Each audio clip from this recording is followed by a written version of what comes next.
সিদ্ধিরগঞ্জে ধারাবাহিক অভিযানে দস্যুতা সহ বিভিন্ন অপরাধে 4 জন গ্রেফতার। নারায়ণগঞ্জের সিদ্ধিরগঞ্জ থানায় আইন শৃঙ্খলা পরিস্থিতির উন্নয়ন ও অপরাধ দমনে ধারাবাহিক অভিযান অব্যাহত রয়েছে।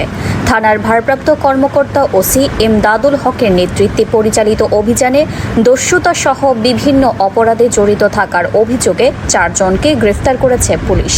পুলিশ জানায়, নিয়মিত অপরাধ বিরোধী অভিযানের অংশ হিসেবে সিদ্ধিরগঞ্জ থানা পুলিশের একাধিক টিম বিভিন্ন এলাকায় অভিযান চালিয়ে অভিযুক্তদের গ্রেফতার করে। তাদের বিরুদ্ধে দস্যুতা সহ বিভিন্ন অপরাধের অভিযোগ রয়েছে। গ্রেফতারকৃতদের বিরুদ্ধে প্রচলিত আইনি মামলা প্রক্রিয়াধীন এবং আদালতে সোপর্দ করা হয়েছে।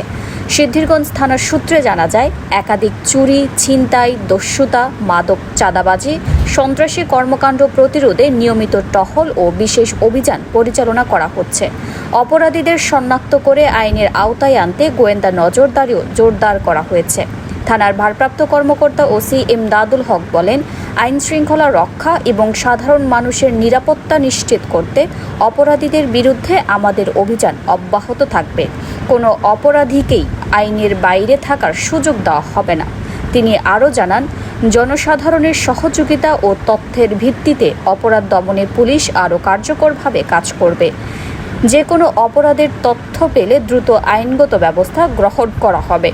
পুলিশের দাবি, ধারাবাহিক এসব অভিযানের মাধ্যমে এলাকায় অপরাধ নিয়ন্ত্রণ এবং জনগণের নিরাপত্তা নিশ্চিত করতে কার্যকর ভূমিকা রাখা সম্ভব হচ্ছে। তবে অপরাধ পরিস্থিতির উন্নয়নের বিষয়টি নিয়ে স্বাধীন পরিসংখ্যান এই প্রতিবেদনে উপস্থাপন করা হয়নি।